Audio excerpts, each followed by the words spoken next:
In this job, it seems, there's no time off. Ian Kiernan made an early start on the rubbish crusade today at Redhead with local campaigner and Olympic swimmer Justin Norris. The annual War on Waste has helped to cut the garbage, but still faces a familiar enemy. Still the most common item we find on Clean Up Australia Day are cigarette butts. Some Sydney councils have enforced bans on beach butts, and Ian Kiernan says it's worth looking at here. If your beaches are receiving a large number of cigarette butts, I'm afraid I would have to support it. Beaches and other waterways will be a major target this year, with 160 clean-up sites across Newcastle and Lake Macquarie. Organisers are recruiting volunteers, saying it's a chance to show you care. After being in Athens, I really saw how what can happen, I guess, if you don't really look after your own environment. And I think we'd be mad not to look after what we've got here. Clean Up Australia Day will be held on Sunday, March 6.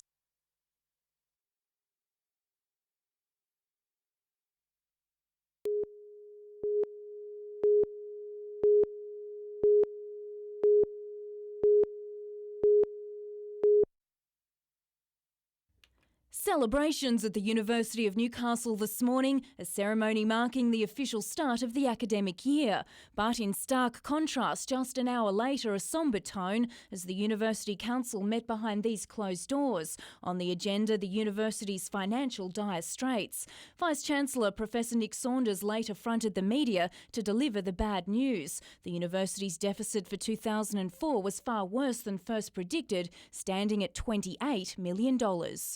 The situation is urgent and therefore has to be addressed urgently.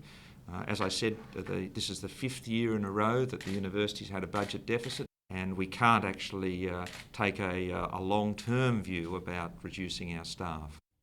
Staff cuts will begin within the next 6 to 12 months. Professor Saunders wouldn't reveal the exact number of jobs to be lost, but did say with a $28 million deficit and staff pay taking 70% of the budget, $20 million needs to be lost from salaries. That's a staggering 200 jobs or more.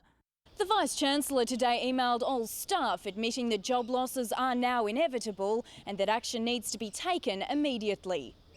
Well, I suspect a lot will be shocked. They've known and they've been prepared for the bad news. Since he came, he said there would be redundancies, which was unfortunate because we need to work through the problem.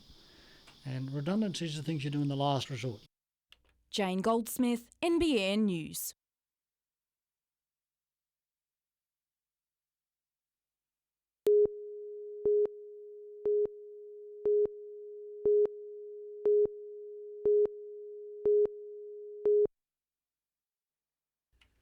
Leaving home as a teenager to pursue his dream of top-flight football overseas, it seemed the perfect fit for Richard Johnson to return just when the game at home looks to take off.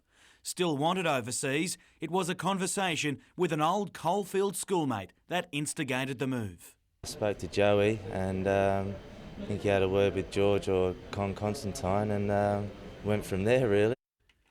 Today, the former Premier League player met his new teammates as the Jets gathered as a squad for the first time. Just 4 from Newcastle's previous team remain in the 17 that have signed so far, but the fresh talent is hard to hide.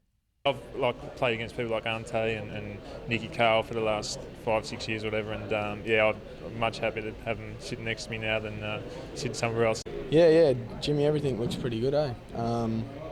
Team we've got together's very strong and just really excited to get back on the pitch again.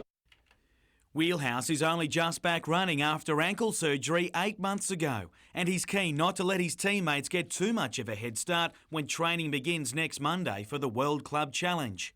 Just if ex-Socceroo Paul Ocon will join them is yet to be determined, while the ongoing saga over English coach Terry Venables is just as murky. The reality is we haven't gone out and ordered a hamburger and chips. We've gone after Terry Venables, and you've got to be patient. One wonders when that patience will run out.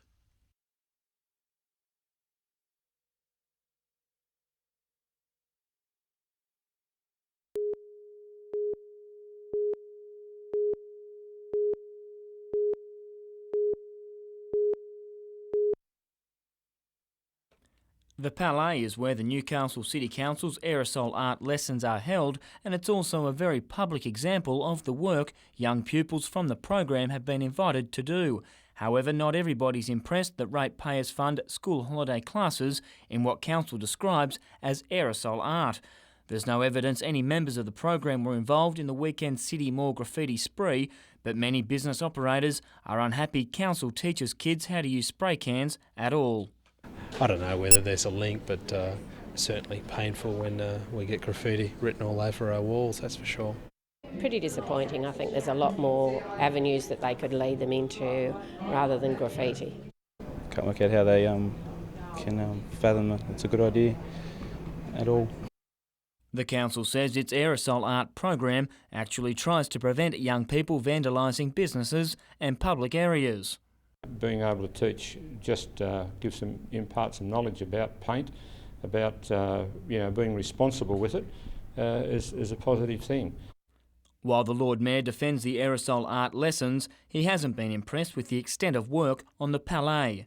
We as a council haven't acted responsibly enough to curb the incidence of graffiti on the outside of the building. Todd Nardi, NBN News.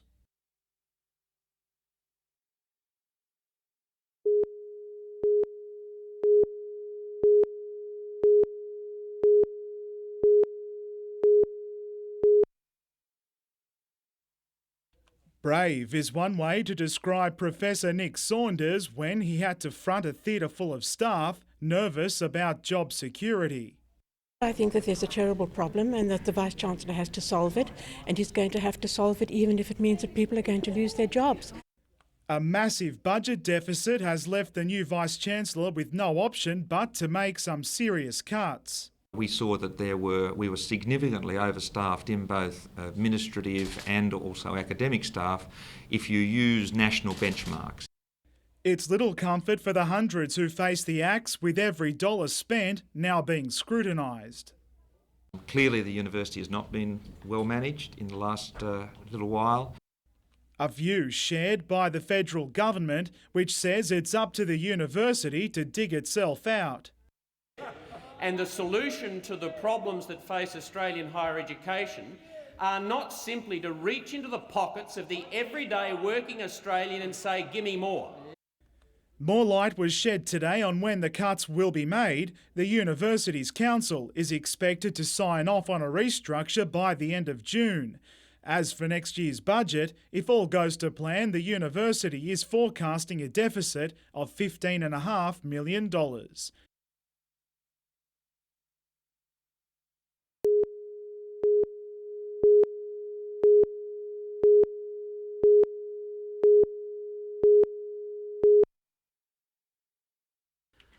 A lot will change at the Melbourne Cricket Ground between now and next year's Commonwealth Games, but it didn't stop some of athletics' bigger names getting a first-hand look today. It's on Thursday night, though, they'll get to compete at a meet to rival the national titles. Traditionally, one for the middle and long distance events, Melbourne's internationally rated Grand Prix features one hell of a 100-metre men's sprint. Hunter Valley's Joshua Ross lines up after successive losses to Nigeria's Ambrose Ezenwa, while Olympians Matt Shevington and Patrick Ross want to prove they're far from spent forces either. It's reversed now, hasn't it? No, I enjoy it. I thrive on that competition and that sort of thing. Pipped by a fraction of a second for a state title in the 800 metres, Newcastle's Michael Barwick will face a host of talented African runners, also at a meet where some $70,000 is on offer. Basketball and the accolades continue to flow for Hunter Pirates import Kavossi Franklin, today named the NBL's most valuable player for the week. No one could deny the talented Texan after big performances against Perth and Sydney were followed by an incredible 45-point haul against Wollongong that will live long in the club's history. Helping secure his side a playoff spot, it confirmed what teammates have long believed, his true MVP status.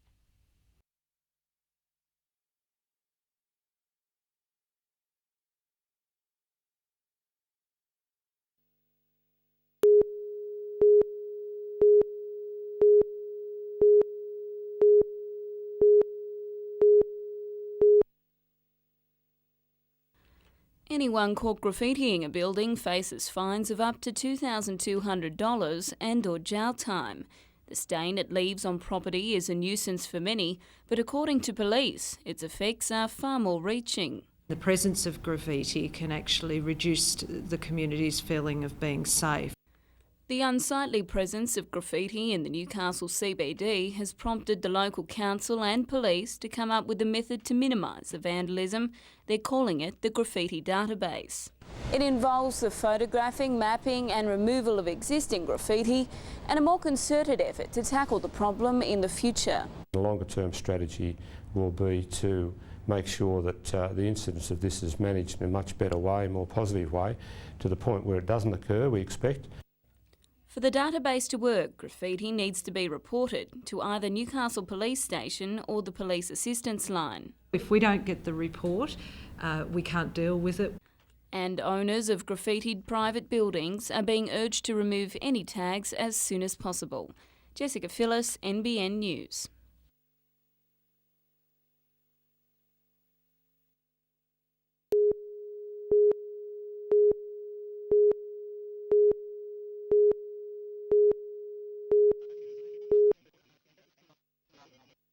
No matter what sport you're into, you'll find something interesting at the Sport More Than Heroes and Legends exhibit. See the racing suit Cathy Freeman wore when she ran to glory at the Sydney Olympics, or a world title belt and gloves worn by boxing legend Kostya Tszyu. There's also one of the Don's bats. Could you possibly fit more sporting memorabilia into one room? The answer is yes. Here we have Boomer player John Dorge's gigantic shoe, and Thorpe's bodysuit, in which he broke the world record for the 200-metre freestyle. And if all the talk of sport gets you a bit antsy, exert some energy on one of many interactive exhibits. You can design your own dive, you can kick your soccer ball, throw, it's great. Also on show, how sporting fashions have changed with the times. Serena Williams's infamous catsuit, a far cry from the corsets worn on court in the 1920s. And for those of us who haven't tasted Olympic glory, a replica podium complete with crowd, camera flashes and cheers. Jessica Phyllis, NBN News.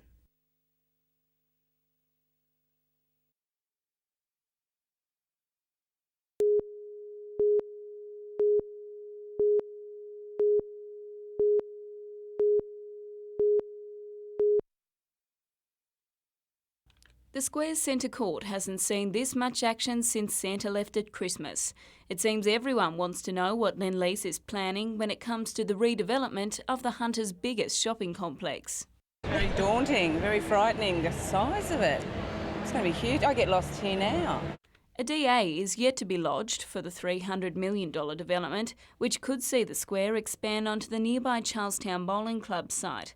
The club would be rebuilt on Ferris Oval, with the football field moved across town to St John Park. I guess the main thing that concerns us is the loss of the playing ovals, the open, the large green spaces. There's loads of parkland. Yes, we do need the parkland, but I think there is plenty of parkland around. While the community remains divided on the concept of building on local sports fields, there is a general consensus that the Square needs to be updated. You get to get more shops and it wouldn't be like you have to go to Erina to get better shops. It looks very compact, and it will be looking cleaner. Member for Charlestown Matthew Morris believes the 16-day viewing period isn't sufficient considering the scale of what's proposed. We need more opportunity to sit down, absorb and consider what these implications are and get some responses and feedback. The concept is on display until March 6.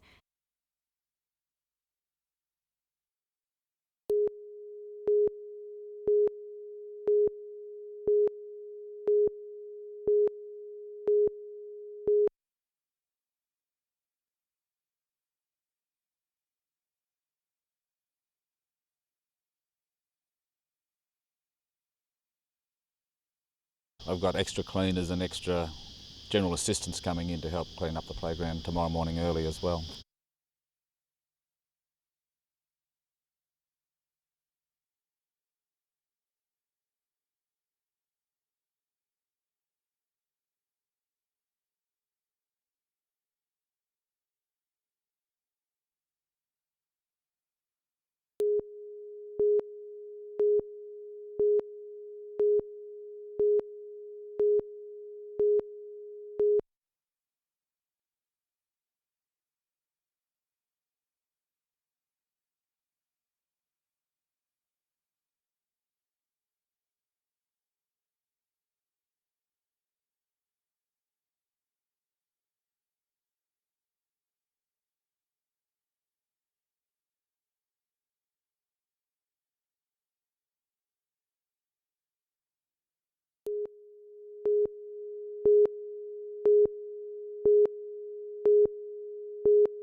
Pam Collier from Lake Munmora is like any other 57-year-old, except she has to take a handful of pills every morning.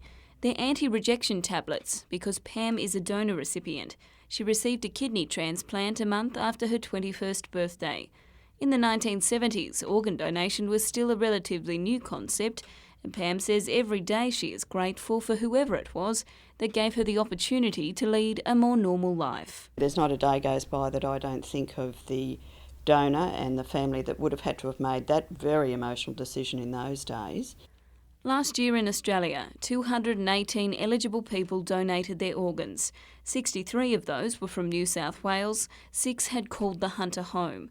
But experts say that number could have been greater if more families were aware of the wishes of their loved ones. Most of Australians do agree with organ donation, but what we'd like to do is get people to talk about organ donation within their families. So when the unfortunate time happens that you may consider organ donation with your family, that they know what your wishes are. To become a donor, tick the box when applying for your driver's licence or contact the Australian Donor Registry. And most importantly, tell someone who cares. Jessica Phyllis, NBN News.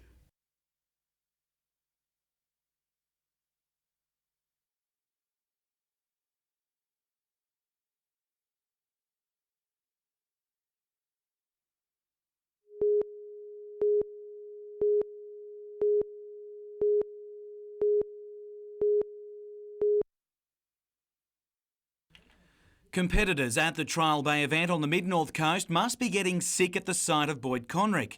Starting with a 500-metre swim before a 26-kilometre cycle leg, Conrick was always well placed before heading out on the 6K run. Chased all the way, it was a record 5th title that Conrick caught when crossing the line. It was really hard the whole way. There was a couple of guys in front of me out of the swim, and then we rode together on the bike, and yeah, we didn't really split up on the run until the later stages. Golf and Waratah clubs Nathan Green has landed in New Zealand today, almost $85,000 better off after his equal second placing in the Jacobs Creek Open at Royal Adelaide. Green will play in the New Zealand PGA that starts on Thursday before returning for domestic tournaments before another assault in the US starting in April. Charlestown's James Nitties finished equal 10th. And strong signs for the Newcastle Rugby Union representative side, which trialled well in Port Macquarie yesterday. Preparing for the Country Championships, Newcastle played a 3-way trial against the Mid-North Coast and the Australian Deaf side, beating both 6-0. They're sure to be tested again this weekend against Sydney grade side Penrith.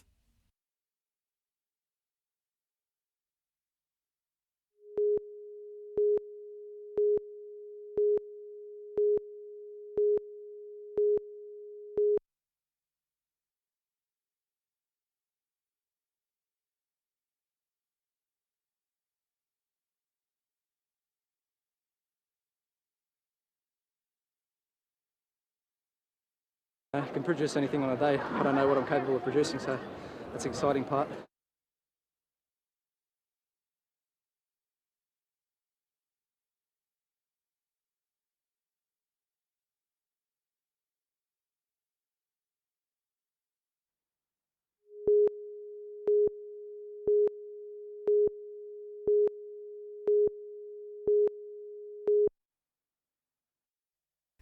The owners of Aero Pelican International Air Parts say Lake Macquarie Council is obliged to buy the airport under zoning laws. IAP is taking the matter to the Land and Environment Court in what council says is a ploy to speed up the process of acquisition. All things being equal, I think the council would prefer the airport to remain in the ownership of a private party and for that party to continue to run an airport from the site. Many locals wanted to stay too.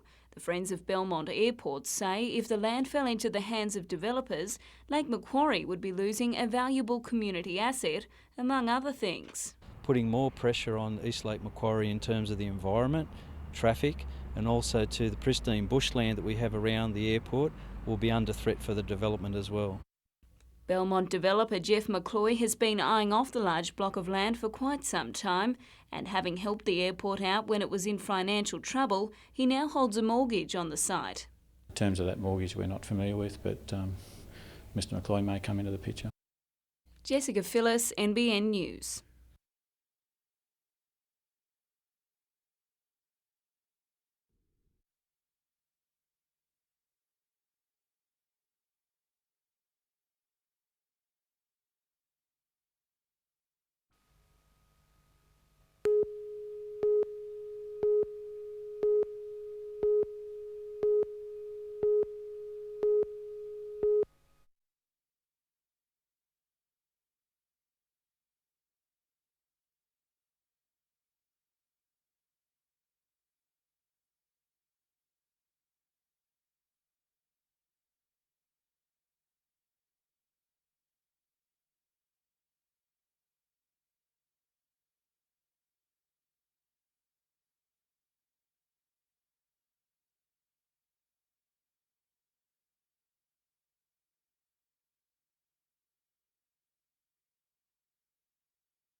Bishop Roger Hurft will leave a lasting impression on Newcastle.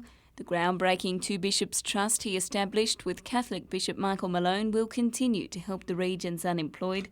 And how can you forget a bishop who so strongly supported his home team? During his last day in the diocese office, Bishop Hurft reminisced about the joys and sorrows he's shared with the Hunter. Some of his fondest memories come from within Christchurch Cathedral. Midnight in the cathedral with all the young people, virtually sitting in the aisles, and the great carol services and Easter services, the dawn service.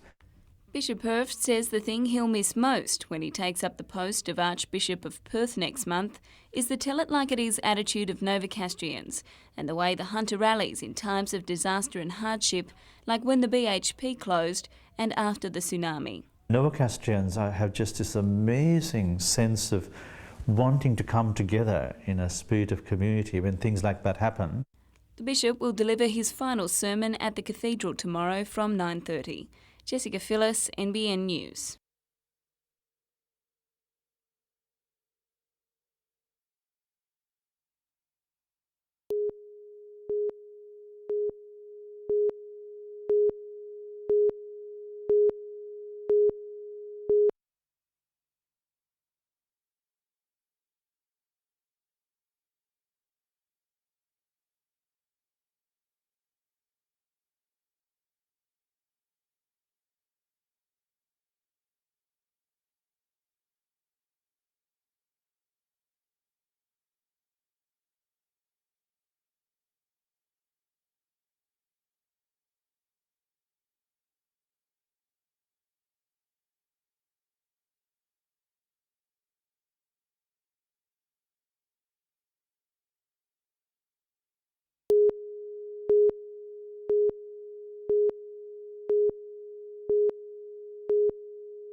The timing and dire nature of the dramas that have unfolded this week have rocked the foundations of the Newcastle Knights right down to the most loyal and intense supporter. Now, the club accepts full responsibility and the players likewise apologise for what's happened, but they're now asking the league community to simply judge them on their response to what happened last week in Bathurst. Now, first of all, they needed to take swift action in a professional manner. And it was clear from Monday night's public apology and the fines of 12 players along with the sacking of 20-year-old Dane Tilts that's what they did. That early and decisive outcome was due largely to the honesty of the players involved, and that stopped a lot of the innuendo and rumours that may have followed. Now, it's up to the players to rebuild that trust with the supporters, and it includes the likes of Joey Johns and Danny Medeiros and all the other senior players.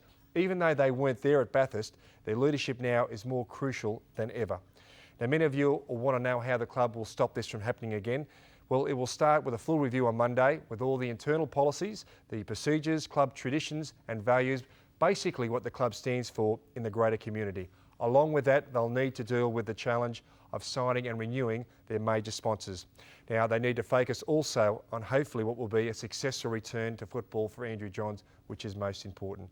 Look, the Knights have been through many trials and they've got many more to go through, but I believe the Knights to date have showed their true colours and will continue to do that into a successful 2005.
They're snagging some absolute whoppers off the Port Stephens coast.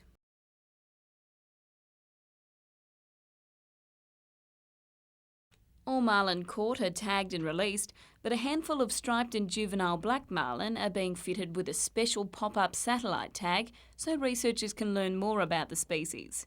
The tags are actually sophisticated mini-computers with pressure, light and temperature sensors which record an enormous amount of information over 3 to 6 months. During that period, that tag is recording every 30 seconds or so the water temperature and the depth that the fish is swimming at. Also every day it's recording the time of sunrise and the time of sunset. When the tag is released from the fish, the computer floats to the surface and marine biologists can access the data via satellite. Then we piece all of that information together and we'll get 4 months or 5 months in the life of that black marlin.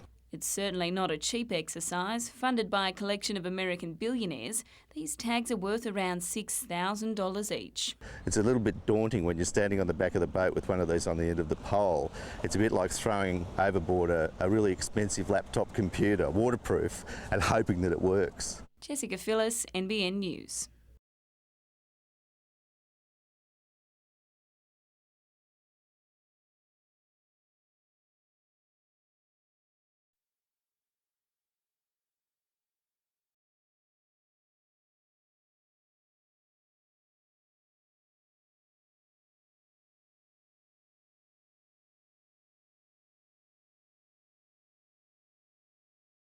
Once you lose open space, it's lost forever. And we're not about just what's happening in 5 years or 10 years' time.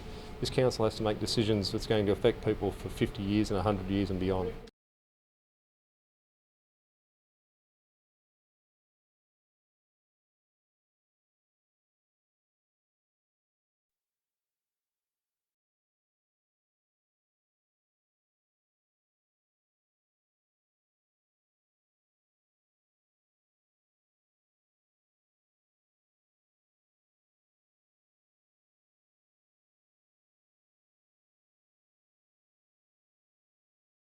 We're looking forward to whipping a few of the other corporates around the area, including Newcastle Council. Hopefully we get Port Stephens and Maitland in there as well.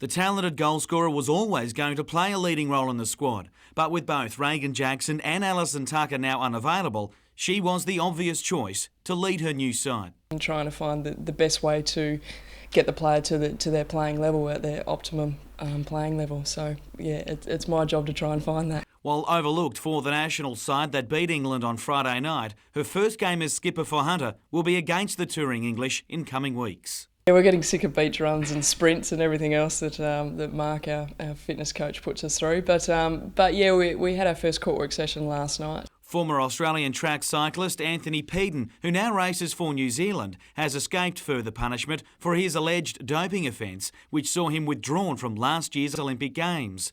Peden admitted to taking a cortisone-type drug, which has no performance-enhancing properties, but is on the international banned list for in-competition periods. An independent inquiry agreed with Cycling New Zealand's actions to pull him out, but ruled it was sufficient penalty. Jim Callanan, NBN News.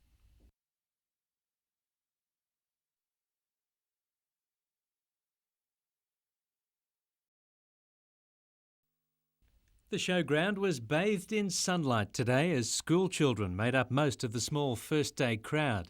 This year's show boasts the biggest number of rides in years, including the Vomitron, Splash Canyon and the biggest new attraction, the Claw. Underway today and tomorrow, the Battle of the School Bands, with 12 of the region's best student groups competing at the music stage. For the grown-ups, there's beer appreciation classes, but don't taste too much, the police stand is right next door. We had a rough time back in 2002, our centenary year, and we've crawled our way back. And this year, actually, we've got 3 more major rides than we had in 2001. So a lot more people are bringing their rides back. The show bag pavilion's filling up, and we've got great community support. The kiddies can get up close and personal with a snake, or if that's a bit scary, there's the cute ducklings. Or you can even take home the perfect pet, a hermit crab that doesn't poo or smell, its tank doesn't need cleaning, and it'll live for 25 years. Show tickets are $8 for everyone, with children under 5 free. All-day ride tickets are $35.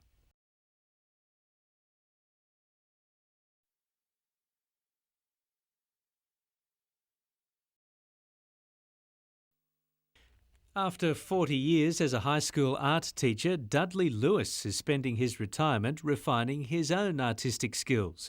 Especially interested in the human form, a recent trip to Westfield Katara was far less fruitful than expected when he was told by a manager that sketching was not allowed. Then she came back and she said, no, you can't. You can't take photographs and you can't draw. The centre doesn't allow photographs or drawings inside its walls for security reasons. But Dudley says his faceless forms are hardly a risk to anyone. The ramifications of this are just terrible. It means that you can't take anything into the place, you can't sit down and write a letter to somebody or write down a shopping list. You're likely to be told you can't do it. While Westfield's manager Ben Hilmer wouldn't appear on camera today, he did concede that Dudley's sketches appeared harmless and has invited the 69-year-old to meet with him to discuss any future drawings. I like to draw people, that's it, and that's where the people are. Paul Lobb, NBN News.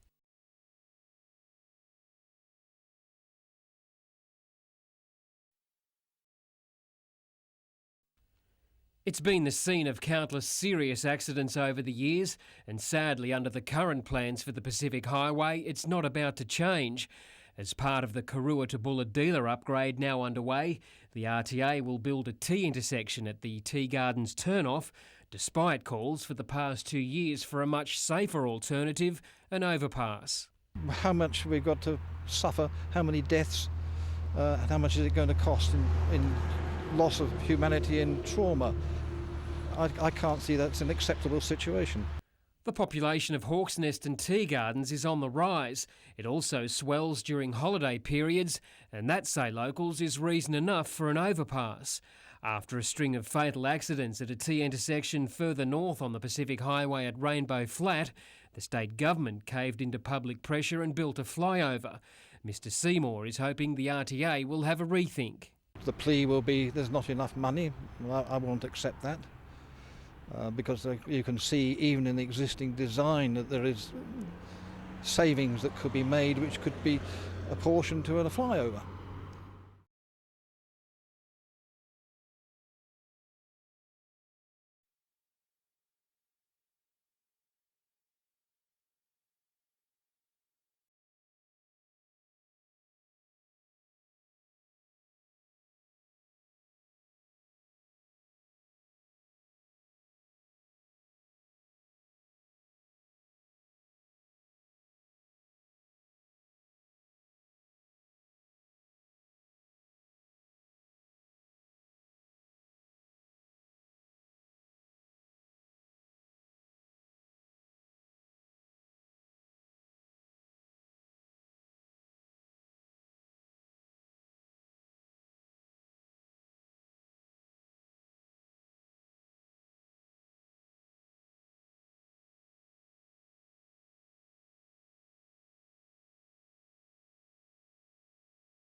This piece of land, vacant since 1983, would be the perfect site for Madawi High School, according to a resident action group. The campaign to have a public secondary school built in the suburb has been running for 20 years, but it's been given added impetus by the growth of the village in recent times. If you're living in a remote rural area, of course you have to send your kids to school by bus, but we're not in that situation. The action group has used 2001 census figures to calculate that around 850 children from Madawi and the Tillageri Peninsula would be beginning high school in 2007. Now that's a minimum number because since 2001 we've had phenomenal growth in this area and a lot of young families moving in. Currently, students travel on a bus for up to 2 hours daily to attend either Irrawang or Raymond Terrace High School. They have to be on the bus by 7:30 in the morning to get to school by 9. They don't get home again until 4:30 in the afternoon, so it's a long day for them. On Friday, the committee presented a petition with more than 1,000 signatures to local member John Bartlett, calling for a high school or at least an independent inquiry into the viability of a high school for Medowie. But the Department of Education is concerned that Irrawang High School wouldn't be viable if Medowie High ever went ahead. Jessica Phillis, NBN News.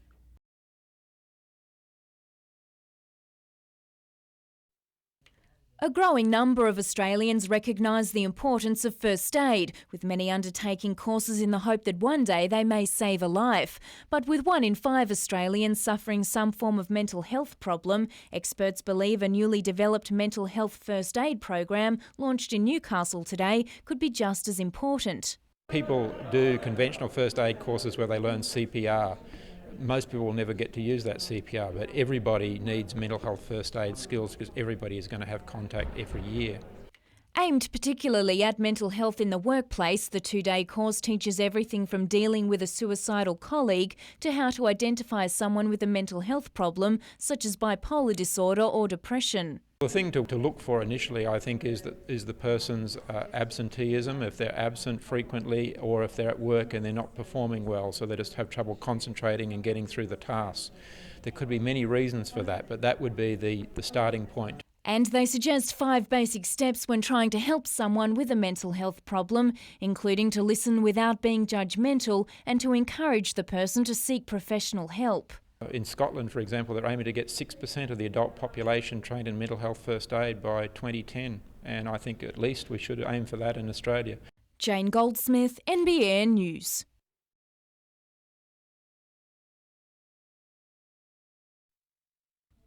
Cruising to a national title 2 weeks ago and clocking some sparkling times this year means Josh Ross will start the stall gift off scratch at the 120-metre mark. If he can give all rivals a head start and still win the handicap race, he'll join an exclusive club. And winning it twice, I think I'll be the second man ever to win it off scratch if I can come up with the goods. Stall is already a special place for Ross. He arrived on the athletic scene by winning the famous race in 2003 as a 21-year-old. Having already won the Stall, Burnie and Latrobe gifts in his short career, Ross says a win this weekend will make him the country's most successful professional sprinter.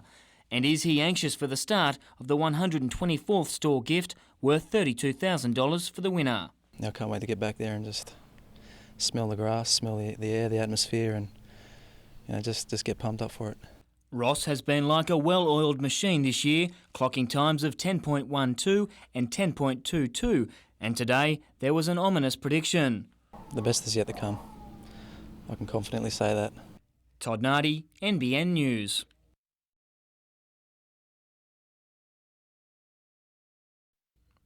There's no magic spells, broomsticks or fantasy creatures, but Diary of a Would-Be Princess set in an Australian school seems to have the little minds fixated nonetheless. Gilliston Public School teacher Jessica Green worked on her manuscript for 5 years. Persistence paid off when it was published this month. It's the achievement of a lifelong dream, because I remember being in 4th grade myself and thinking, I want to write books when I grow up. Aimed at Year 4 to 6 students, Diary of a Would-Be Princess is the story of a young girl, Gillian, battling to be accepted at her school. I think I must be a loner. Most of the normals and the princesses reckon I'm one of the dorks. Jessica hopes tackling issues such as schoolyard bullying will one day see her book make primary school curriculum. In the meantime, it's making an impression on the 92 students at Gilliston Public. They can see that coming from their little school, someone who can do this, and it makes them feel that they can do anything too.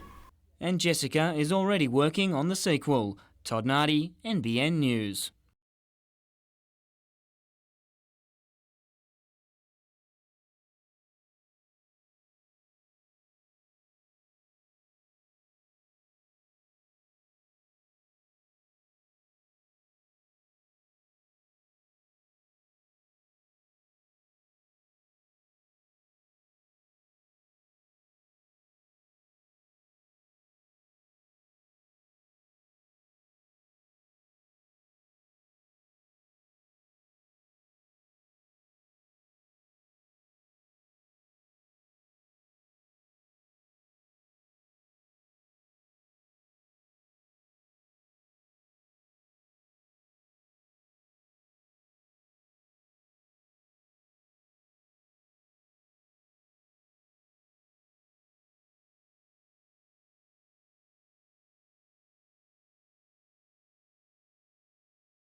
When old boys come back for a visit, this must rate as the ultimate return. Former Adamstown boy Steve Jobson, who opted to attend Newcastle High School because it offered a Latin course, back 17 years after graduation as Major Jobson, Australian Army Aviation Corps Black Hawk pilot. A drop in the school couldn't resist. I got a call from Major Jobson last Wednesday, I think it was, and he said he was flying back from an air show in Victoria on his way to Queensland. Would I mind if he landed the helicopter in our school? And I said, well, before thinking, I said, yes, of course. And it's a visit Steve Jobson was glad to make. Oh, it's fantastic, because I love my time here. Newcastle High was a fantastic school, and yeah, it's great to be back. Today's crowd was certainly different to those he spent last week with at the Avalon International Air Show, but Major Jobson wanted to do something more earthy on the return journey to 5th Aviation Regiment's Townsville base. I wasn't the top of my class, but I worked pretty hard, and that's the message to the guys here: work hard, and the sky's the limit. Getting up close and personal with his troop carrying heavy lift helo, providing some with food for thought. And no helicopter visit would be complete without the chance to see a copybook takeoff at close quarters. Gary Blair, NBN News.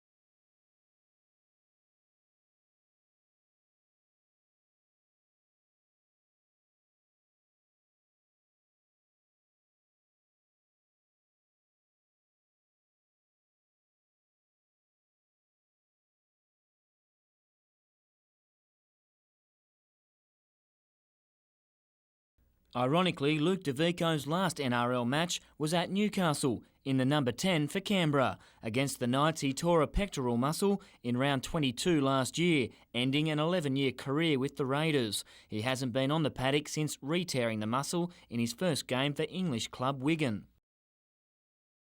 Today, a Knights spokesman said the club's CEO and chairman held formal discussions with DeVico in Canberra but had not yet made the front rower an offer. The club says the 176-game veteran is interested in a move to Newcastle but is still recovering from the chest injury and would not play until the second half of the season. With injuries to big men Josh Perry and Adam Woolnough, the Knights have lacked depth in the forwards for the start of this season.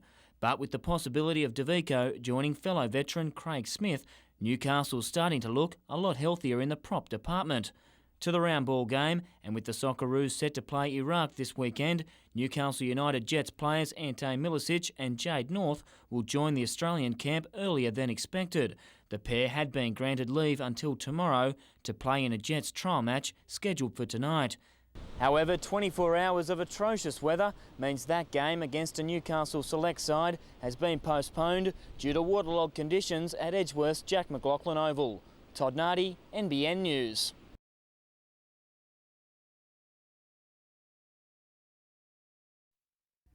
It's an uncertain time for these staff, with the university planning to begin job cuts within the next 6 months.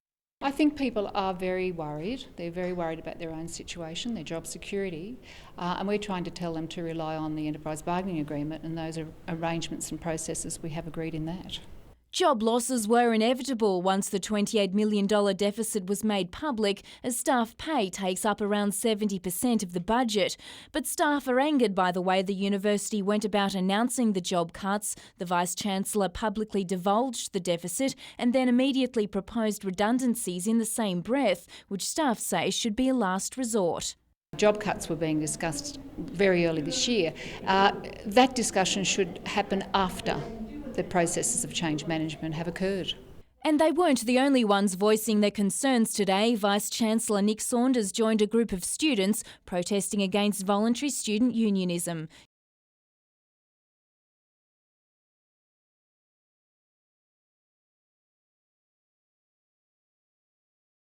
A cortege topped and tailed by motorbikes gave Steve and Sandy Philps' friends a chance to farewell a mate that they'd got to know over the past 4 years through the Harleys for Helicopters Blades of Thunder runs. And in a very personal farewell, Sandy's wife of 29 years, Nellie, led the final stage of the funeral procession to the Macquarie Memorial Park Chapel riding her late husband's Harley. Over 200 mourners paid their respects and also celebrated the life of the larrikin former tow truck driver, who died late last week after a short illness. His passion to fundraise for the rescue helicopter came from serious road accidents which required the service's intervention. He miraculously survived being struck by semi-trailers in separate incidents in 2000 and 1993.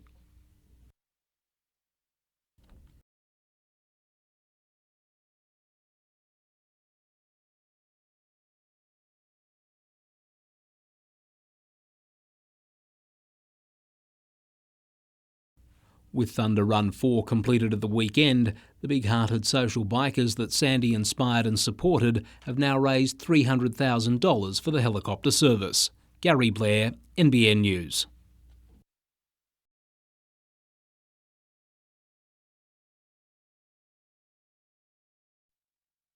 Nothing was going to stop these mothers and hospital workers from celebrating the birth of a new maternity service at Belmont Hospital with a victory rally today.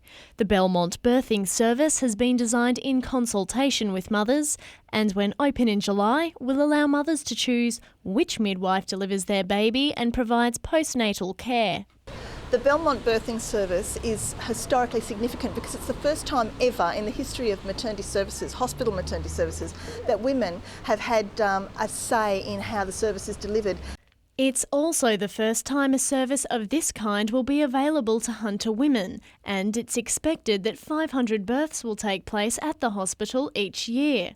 The one-on-one style of childbirth is already being touted as the future of maternity services for Australia. So we're actually starting to see the beginning of a very modern, very woman-centred, mother-friendly maternity service in this country.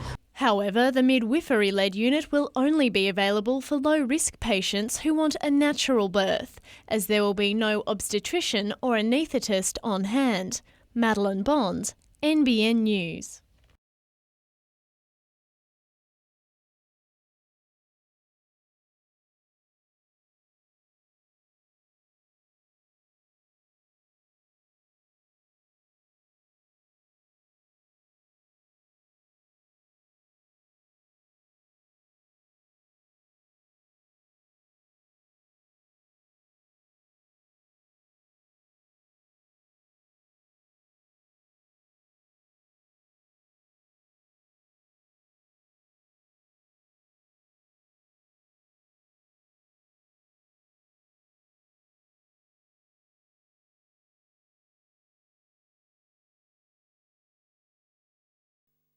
Perched on a coastal cliff, this block of home units at Merewether met the full force of the gale. The wind peeled bricks from the walls, raining them down over the parking area just as people were leaving for work this morning. We walked out of the door here and straight up, went to get into our cars, and then the side of the building just came down about 30 seconds after us. It's pretty unique.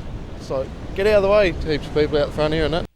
It seemed at any moment the next wall of bricks could tumble. When the front windows blew in at the old Newcastle Bowling Club, the pressure inside blew the side off the building, this office desk getting a whole new view of the coast.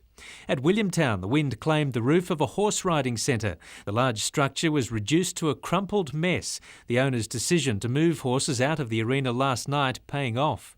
Down on the harbour, the front windows of this restaurant blew in, showering an early morning cleaner in glass. Pretty messy. We lost a lot of glassware, so there's a lot of broken glasses that flew off the bar, and so a lot of mess to clean up. This street looked more like a grassy paddock, much of its leafy canopy blown onto the ground. Heavy seas continued to pound the coast tonight, with widespread beach erosion expected by the time the swell eases. About 3 metres, 3 to 4 metres now, but I think it'll intensify when that wind backs off a bit, and the low moves off the sea will probably get a little bit bigger. The ocean baths were overflowing with crashing waves, and with the surf off limits, these young men found an endless tube of their own, a waterfall created by the huge volume of water. The wild conditions have started to ease tonight as the low moves further offshore. Paul Lobb, NBN News.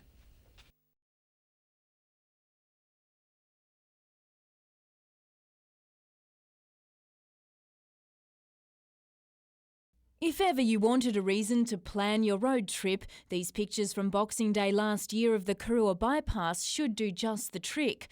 Police are advising motorists to avoid the Pacific Highway tomorrow night in particular, with heavy traffic expected to be heading north. Traditionally, that's the period that motorists do leave, and also Friday morning, to try and plan their trips so that they're not delayed in traffic up the Pacific Highway as they try and get to their destinations. Most overtaking lanes between Karua and Bulahdelah will be closed off to help alleviate bottlenecks and reduce the potential for accidents.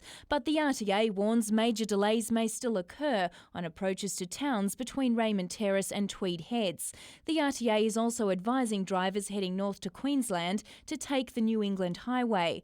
And with the wet weather expected to continue until the weekend, road conditions will be challenging. What I'd advise drivers to do is just take their time travelling on the highway, to slow down, and as the old saying is, take 10 kilometres an hour off your speed limit if you're travelling and it is wet and slippery on the road. Double demerit points will apply from midnight tonight and conclude at 11:59 p.m. on Monday. Jane Goldsmith, NBN News.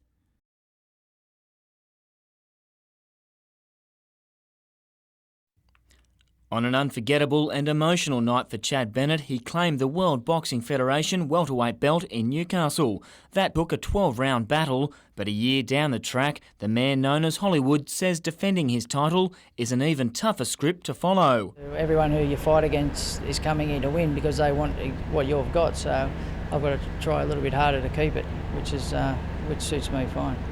Tomorrow night, the Newcastle slugger will be challenged for his WBF belt by Argentine Oscar Zamudia. The bout was originally supposed to be against a different boxer from Argentina who pulled out with an injury 2 weeks ago. Bennett has made some slight technique changes and believes he's gained some extra punching power and is also fitter than he was 12 months ago. 300% better. Not only have I trained better and I'm feeling better and fitter, the proof's in the pudding. I've fought 10 and 12 round fights and managed to win reasonably comfortable. Bennett's first defence of the title came courtesy of a draw with Ruben Diaz in 12 rounds last October. He'll hope to finish things a lot faster tomorrow night. Todd Nardi, NBN News.